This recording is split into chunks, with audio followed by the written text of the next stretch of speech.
जय जोहार, जय छत्तीसगढ़ संगवारी हो। मैं किरण अपन चैनल किरण साहू सीजी ब्लॉग में आप जम्मो संगवारी मन के स्वागत करत हूँ। कैसे हो आप सब? आशा करत हूँ आप मन सब स्वस्थ हो और मस्त हो, है ना। तो ये अभी जो हल्दी वाले पार्ट चलत है ओकर आगे वाले हरे है जो पिछला वीडियो देखे रहे हो जहाँ से ख़त्म हो रही ना ओकर बाद से वाले स्टार्ट है। तो आज वाले वीडियो ज़्यादा बड़े नहीं है संगवारी हो, ये तो आप मन ला वीडियो देख के पता चल ही गए हो ही, है ना। तो आज वाले में मैन नाचा है बे एक से पहली वाली वीडियो ला ज़्यादा तो नहीं लेकिन बहुत अच्छा रिस्पांस मिली से ओकर लिए आप सबको संगवारी मन ला बहुत बहुत धन्यवाद। तो ऐसे ही मोर वीडियो में अपन मया दुलार बनाए रखे करो संगवारी हो, ज़्यादा से ज़्यादा लाइक शेयर और कमेंट करे करो और कमेंट करके ज़रूर से बताए करो कि कैसे लगी से वीडियो हो और कैसे टाइप में वीडियो आप मन ला देखना पसंद है, ठीक है। तो आज के वीडियो में देखो कंटिन्यू बने रहो। मैन नाचा देखो, पूरा मैन नाचा ही है संगवारी हो। दूल्हा के डांस से हमार बहनी मन के सबोझन के डांस है। मैं तो नहीं करो डांस, मोला नहीं आए मैं आज तक नहीं करे हूँ, तो एक वजह से मैं ज़्यादा डांस वगैरह ज़्यादा का मैं करबे नहीं करे हूँ, ठीक है। तो आप मन वीडियो में कंटिन्यू बने रहो। मैन नाचा है, मैन भात कवा है, तेन है, छोटे छोटे क्लिप ले है बो, ठीक है संगवारी हो। तो चलो आप मन वीडियो में कंटिन्यू बने रहो। कैसे लगी इस तेल कमेंट करके ज़रूर से बताओ।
मैन भात खवाए बर बिठा दे संगवारी हो। गांव डहान मैन के दिन मांदी भात खवाते पार में, तो वही खाए बर बिठे हैं। तो ये देखो सब खुश बहनी मन है, बनोनी मन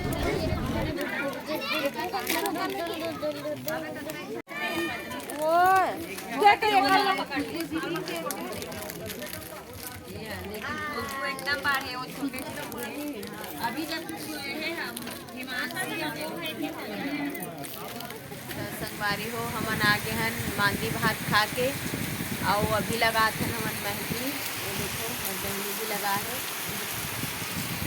अब बज गए हैं अभी 10 और पानी एकदम ज़्यादा गिरत है। ये देखो कल भी इतने पानी गिरे रही से थोड़ा से क्लिप बनाए रहे हो तो देखे हो। तो आज के वीडियो यहीं तक रही से और अच्छा लगी सो ही तो लाइक करूँ, सब्सक्राइब करूँ, शेयर करूँ, ठीक है। और कल के वीडियो बारात वगैरह जाही तेकर वीडियो और बनाऊँ। तो आज की वीडियो ला बस यहीं पे ख़त्म करत हो। हमन मेहंदी लगाबो अभी, ठीक है। मिलथन हमन नेक्स्ट ब्लॉग में।